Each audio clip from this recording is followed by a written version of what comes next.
Apirilaren 29an, goizeko 9 eta 4 aurrera, Laguntzako Kulturetxean hor eginen dugu mahainguru jardunaldi bat. Deitu diogu, eman arnasa gureari.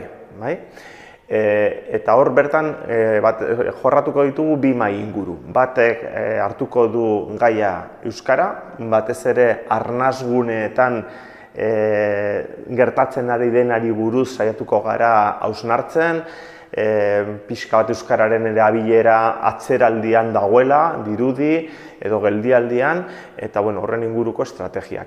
Eta bestea lotuta egonen da euskarazko irakaskuntzarekin, baina hor bestea fokoa arnasgunetan jartzen bagenuen, oraingoan jarriko dugu Nafarroan. Nafarroa garaian, eredua nola dagoen, ze zailtasunak dituen, zonifikazioa, mugaz gaindi, eta hau eginen dugu ere sarez gaindiko ikuspegi batetik. Nafarroa oinez abiatu genuenean, hor ezarri ziren helburu batzuk. Eta guztiz, jardunaldi honek guztiz bat eginen du zera horiekin, helburu horiekin. Batetik, gure helburuetako bat zen guk Andra Mari ikastola arnasguneetan kokaturik dagoen ikastola bat izanik, nola izan eragile, zirikatzaile, suspertzailea, euskara gehiago erabil dezagun.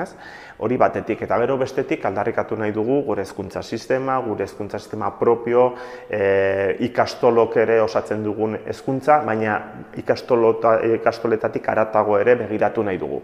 Hau guztia eginen dugu Sakarako mankomunitatearekin elkarlanean.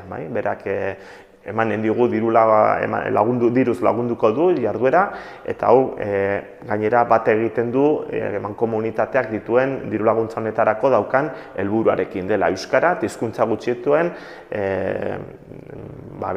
bultzatzea edo suspertzea. Jardunaldi honetan egonen dira punta-puntako hizlariak, adituak eta itzal handiko pertsonak.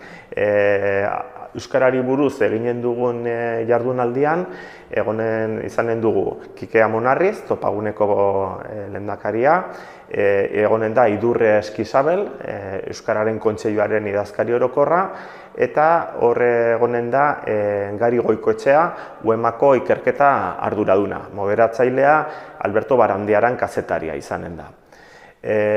Aldiz, hezkuntzari buruzko mahainguruan, batetik izanen dugu ikastolen ordezkaria izanen den Josu Reparaz, Nafarroako ikastolen zuzendaria, izanen dugu Nora Salbotz, Amaiurko eskolako maistra eta zuzendaria, eta berak